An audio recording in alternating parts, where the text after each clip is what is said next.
You ask Tiger to solve.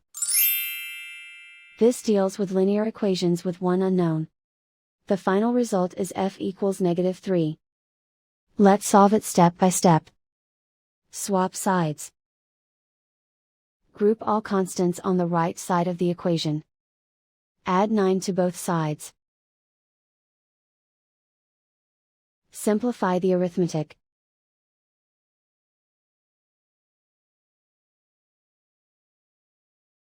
Isolate the f. Divide both sides by -7. Cancel out the negatives. Simplify the fraction. Move the negative sign from the denominator to the numerator.